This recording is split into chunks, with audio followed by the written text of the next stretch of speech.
Čaute, v dnešnom videu si ukážeme tie najzaujímavejšie hranice na svete, tak poďme na to.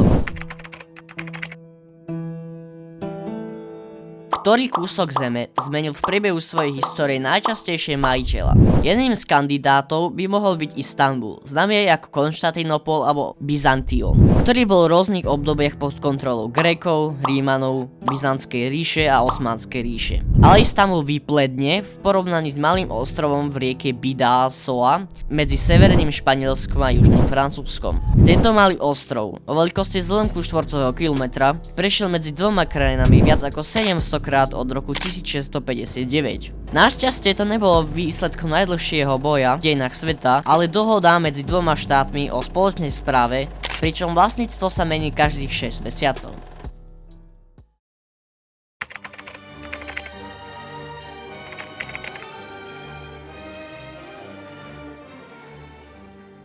Porozumieť zdĺhavým zložitostiam hranice medzi Nizozemskom a Belgickom, nachádzajúcej sa v obciach Val-le-Nassau a Val-le-Hertog, si vyžaduje nejaký čas. Hranice sú tak komplikované, že mnohé domy aj obchody sú rozdelené podľa stredovej čiary medzi oboma krajinami.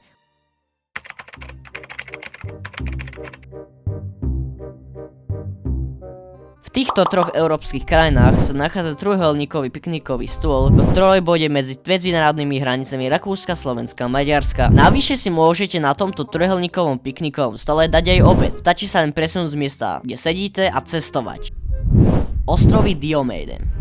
Teoreticky by si mohol preplávať 3,8 km medzi skalnatými ostrovmi Veľký Dioméde a Malý Dioméde, ktoré sa nachádzajú v Beringovom príplave medzi Sibíriou a Aliaškou. Ale ak by si tak urobil, odcítil by si sa buď prenesený do minulosti, alebo do budúcnosti. V závislosti na tom, ktorým smerom by si išiel. Diomédy sú umiestnené na oboch stranách medzinárodnej dátumovej čiary, čo znamená, že sú hoci len pár kilometrov od seba vzdialené. Veľký Dioméde, spravovaným Ruskom, je celých 21 hodín vopred oproti malému Dioméde, spravovaným USA.